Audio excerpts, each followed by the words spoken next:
예, 경기도 양주 출신의 내리 5선은 아니고요. 4선인 정성호 의원입니다. 이재명 후보와는 사법시험 동기이고 국회 이재명계의 그 집사입니다. 저는 87년 3월에 저희가 3월 2일 정도 연수원 입소했었는데 그 당시 연수원 들어가기 전부터 대학 다닐 때 약간 학생운동 경험이 있었던 우리가 그 당시 그 암울했던 군사독재 시절에 고시공부만 한 건 아니지만 학생운동을 하다가 또 여러 가지 어떤 한계에 부딪혀갖고 고시공부했던 그런 어떤 미안한 감들, 시대에 대한 또 책임감들 이런 걸 느꼈던 합격생들이 일부 이제 준비를 했었죠. 연수원 들어가기 전부터 서로 되게 아니까 아는 사이였으니까 대개 서울대 연고대 출신들이 줄이었고 그래서 들어가서 바로 이제 모임을 좀 갖자. 이 군사독재 하에서 민주주의가 탄압받고 인권이 침해받고 있는 이런 현실에서 우리가 그냥 나 혼자 먹고 사는 그런 판검사, 변호사, 법조인 돼서는 안 되지 않겠냐 이런 문제의식을 갖고 모임을 바로 만들었어요. 그래갖고 첫 모임을 바로 시작을 했었는데 제가 기억은 한 3월 한 중순 이후쯤에 문병호 우리 연수생이 자기 반에 좀 이상한 애가 하나 있다. 얘를 하나 데려왔으면 좋겠다고 와서 데려온 게 그때 이재명이었습니다. 데려와갖고 말하자면 일종의 서클인데 연수원에 주로 이제 서울대 출신들이 좀 많이 서울대 출신도 제일 많았고 연대, 고대, 성대 아니 있었고 연수원에도 언더스클이 있었어요. 완전 언더서클이죠. 제가 보기엔 이 노동법 연구회 노동법 학회였고 그런 흐름들이 연수원 13기서부터 쭉 있었는데 이게 이름도 그 당시 붙이질 않았는데 우리 내부적으로는 공무원 신분이기 때문에 사법연수원 1년 차가 법원 공무원 사무관 신분이에요. 공무원이야. 만들 수가 없어 그런 사조직을. 그래서 이제 비공개로 대학 다닐 때 우리 운동할 때처럼 똑같이 모여서 책 하나 선정해갖고 사회자, 발제자 토론해갖고서 저녁에 친구 집, 연수생들 집에 왔다 갔다 하면서 실제로 이제 책 커리큘럼 정해가지고 의식화 학습들을 한 겁니까? 그렇게 한 거지. 해갖고서 그렇게 만났고요.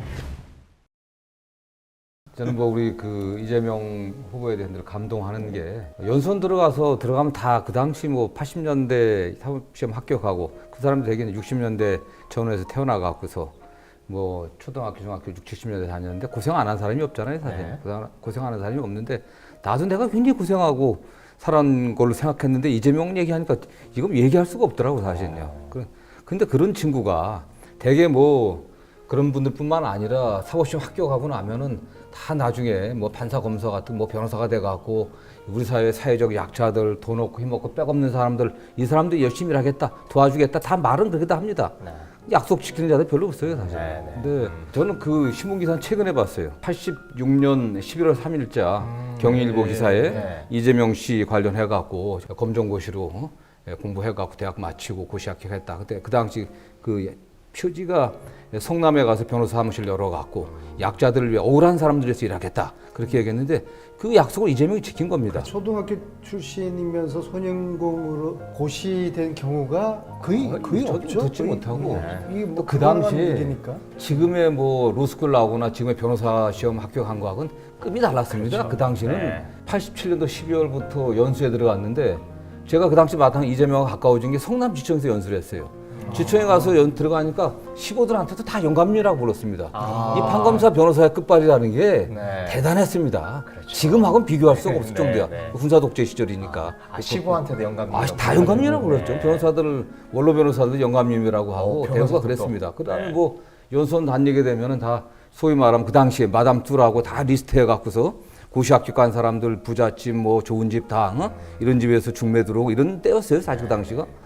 근데 89년도 우리가 2월에 수료하기 전에 마치기 전에 다 모였단 말이에요. 다 모여갖고 제가 이제 술김에 나는 이제 술김에 그런 건데 야 우리 개업하고 군대도 가야 되는데 다 우리 처음 약속한 대로 다 가서 민주주의와 인권을 위해서 변호사 하자 다 그랬는데 다 말은 그렇게 했단 말이야. 이재명만 그걸 제대로 지킨 거지 바로 가서 나가서 지키고 그리고 일관되게 지금까지 그 약속을 지켜온 거죠 사실은. 저는 어디 가서나 지방에 다니면서 요새 선거운동 하면서도 제가 고시 합격한 수많은 법조인들, 위에 선배들, 내 후배들, 많은 법조인들을 50여 년 동안 지켜봤지만은 이재명처럼 약속을 지키고 자기의 원칙과 삶에 투철하는 사람은 전 본 적이 없어요. 더군다나 그 당시에 89년도, 87년도 연수원 들어가고 전두환 군사독재 시절에 연수원 들어가고 노태우 초기에 우리가 수료했는데 그 당시에 판사, 검사가 될 수 있음에도 불구하고 나가서 자기가 기억하고 싶지 않은 그 험난했던 그 어려웠던 그 동네에 다시 가서 억울한 사람들을 위해서 일하겠다라고 한 그 약속을 지키는 그런 용기를 실천한 사람은 제가 이재명 외에는 본 적이 없습니다. 네. 저는 그가 저보다 훨씬 훌륭한 사람이고 근데 실제로 그렇게 성적이 좋았어요? 괜찮았죠 사실. 예. 저보다 좀 잘했죠. 저는 뭐 임용 성적 거의 바닥권이었고 한 130, 40등 했으니까 이재명 그래도 뭐 한 8, 90등 이상 했기 때문에 아, 80도 했었군요. 예, 네. 본인이 원했으면은 임용됐죠 사실은. 주변에서 그 당시에 판검사 임용하려고 연락 시험들 공부하고 했는데 그래도 기본적으로 머리가 좋은 사람이고 네. 집중력이 있으니까 괜찮은 성적 됐고 임용권 안에 들었음에도 불구하고 주변에서 판검사 조금이라도 안 해보라 그러겠어요 사실은요. 네. 이 가난하고 힘없는 사람들의 진짜 그 부모님들 가족들의 그렇죠. 로망이 네. 판사검사 돼갖고 영감 소리 듣고서 단 똥덩어리 하루라도. 사는 건데 네. 딱 하루라도 네. 그걸 안 하고 누가 더군다나 그 어떻게 스스로도 저는 뭐 적절한 표현이 아니었다고 그랬는데 비천한 정말 한미하고 정말 기억하기 쉽지 않은 그런 삶을 살았던 그 동네에 가서 딴 데 가서 변호사해도 돈 벌던 때야 그 당시에 사실은. 네. 그런데 거기 들어가서 인권 변호사의 길을 걷고 그와 같은 삶을 살았던 노동자들을 위해서 또 시위하던 학생들을 위해서 또 우리 사회 사회적 약자들 억울한 사람들에서 일했다. 이런 건 이재명이 유일할 거예요 사실은. 그런 길을 간 그래서 거죠. 이재명을 네. 정확하게 이야기를 할 수 있는 사람은 정성호 의원님이잖아요. 네, 네. 그러니까 지난 경선 때 한 50분 넘는 의원님들이 이재명 후보를 도왔는데 그 중에 절반 정도는 사실은 정성호 의원을 보고서 도우게 된 사람입니다. 왜냐하면 의원들이 이재명을 우리 안 의원님도 그러셨어요? 저도 완전히 게임에 빠져들었죠. 아. 2007년도에 이재명 처음 만났거든요. 제 친구 같은 2007년도예요? 동갑이니까 네. 15년 됐잖아요. 네. 그 사이에 제 기억에 2번을 싸우고 2번을 화해하고 이제 그랬어요. 아. 그리고 또 이제 이낙연 전 총리님하고도 네. 그분이 유독 또 저에 대한 평가를 굉장히 높게 하셔요. 아, 네. 그래서 이분도 도와야 되고 또 친구도 도와야 되고 이제 그런데 그런 와중에 정성호 의원님이 야 믿어. 야 나랑 같이 해야지. 네. 그래서 특히 뭐 비주류 선배들이 다 도우기로 했다는 거예요. 그래서 그럼 나도 가야죠. 그래서 가보니까 아무도 없어. 나만 있어요. 그래서 가장 먼저 갔던 그 사이에 또 아마 그랬던 것 같아. 네. 야 안민석 넘어왔으니까 이 지사한테 빨리 전화해라. 그래서 이 지사가 전화가 왔더라고요. 그래서 네. 고맙다고. 그럼 열심히 해야지. 네. 그랬는데 가서 보니까 나 혼자밖에 없는데 백도 할 수 없는 거 아니에요. 근데 앞에 정성호 의원님이 의원들을 끌어모았는데 최고 뭐 큰, 1등 모신이 네, 없었던 역할을 거죠. 하셨군요. 그래서 이제 아주 소수파가 지지하던 이재명 그 지사를 뭐한 다수파로 만든? 4, 50명으로 네. 이제 불어난 거죠. 네. 절반은 정말 정성호 의원님의 공입니다. 네. 그건 뭐 이거 가짜 뉴스입니다 이거. 그 책에도 나오고 가끔 뭐 이야기도 하지만 저 이재명 후보가 살았던 삶은 어떻게 보면 극한의 환경이었잖아요 사실.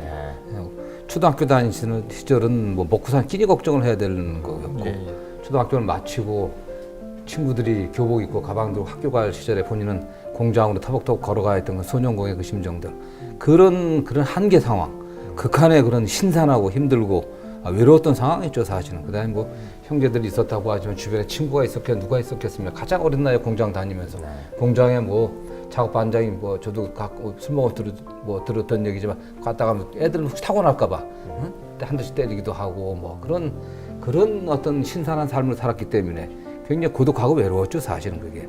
그렇기 때문에 그게 어떻게 보면 보통 통상적인 중학교 고등학교 때 어떤 사회화 과정들 그런 걸 거치지 못했던 거죠. 그렇기 때문에 그가 사실 시장이 되고 도지사가 되고 했지만서도 그게 바닥에 있는 거죠 사실은.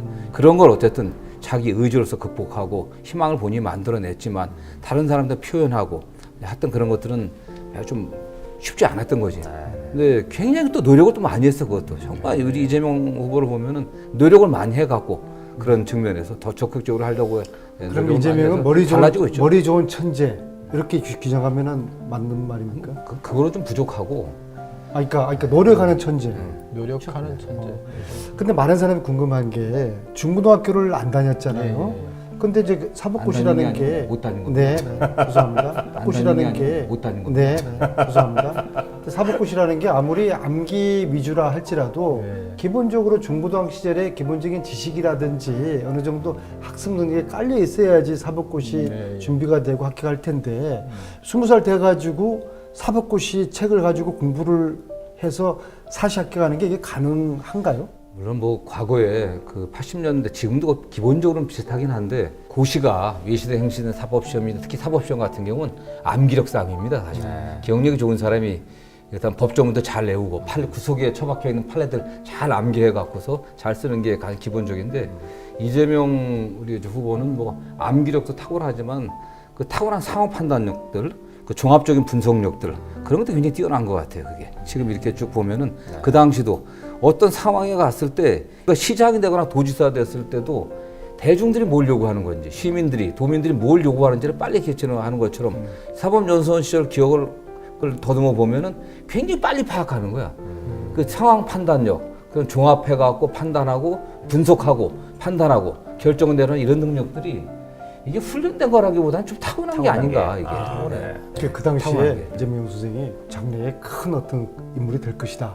대통령까지도 될 것이다. 그런 생각을 조금이라도 저는 뭐 했습니다. 그 당시에는 약간 얘가 되면 악질 검사가 되지 않나. 저한테 술만 먹으면 그래요. 너 때문에 저 이렇게 편한 길 안 가고 내가 이렇게 고생하고 있다고. 그러면 야, 너 악질 검사 안 간 것만 해도 다행이다. 내가 이렇게 얘기하지.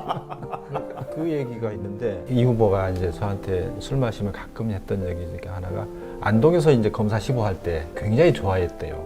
너는 딱 체질이다. 체질 검사다. 야 이거 뭐 그냥 쫙쫙쫙 해가지고 자백도 잘 받아내고 분석 능력 뛰어나고 그랬는데 어느 날 갑자기 이 일을 계속하면은 이게 변하겠다라는 생각이 드는데 두렵더라는 거죠. 그래서 이거를 이제 난 검사를 안 하겠다고 결정하면서 울었답니다. 왜 울었대요. 그래서 그랬구나 얘기했어요.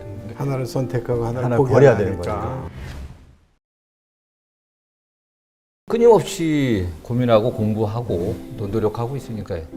어떻게 보면 그가 초중고등학교를 못 다녔지 않습니까? 그런 거에 대한 어떤 걸 더 보충해야겠다는 의지도 있어갖고 뭐 변호사 기업 이후나 또는 뭐 시정을 할 때나 도정을 할 때나 정말 끊임없이 공부하고 연구하고 노력해온 것 같아요. 그리고 우리가 보기엔 이재명이 좀 뭐 고집이 세다, 변하지 않을 것 같다. 그렇지 않습니다. 굉장히 정말 제가 보면 굉장히 유연한 사람이고 그런 면에서 실용적이 현실적이죠, 사실. 그리고 본인의 단점에 관련해서도 본인이 잘 알고 있어요. 그래서 제가 늘 차분하게 해라, 여유 있게 해라. 또 최근엔 거의 대통령답게 해야 된다. 차분하게 해라, 여유 있게 해라. 늘 좀 그런 말을 제가 이 후보한테 자주 했었죠. 근데 요새는 자주 그런 얘기를 안 해도 되더라고요. 사실. 우리 후보가 2, 3일이면 바꿔요, 그걸 갖다가. 딴 얘기를 안 하고 지적한 걸로 바꿔낸단 말이야, 사실. 이건 뭐 들어오는 놈 맨날 잔소리만 해야 되고 말이야. 이게 도움도 안 되는 게 이렇게 하더라도 자기가 딱 생각해서 이게 문제가 있구나, 좀 바꿔야겠구나 하면은 결국 바꾸는 걸 보여주더라고, 우리 후보가. 굉장히 강점이죠. 경선하기 전에 직전에 만나서 식사를 하면서 한 가지 질문을 제가 던져봐요. 뭐가 가장 힘드냐? 그러니까 참는 거. 본인의 그런 그 단점을 잘 알고 있고 계속 노력을 했던 것 같아요. 그래서 이제는 본인이 이제 한 개인이 아니라 역사의 하나의 지금 대리인으로 지금 우리가 내세운 거 아닙니까? 그래서 실수하면 안 되고 자기 개인 감정을 절제해야 된다는 그런 확고한 지금 생각을 하고 있는 것 같아요.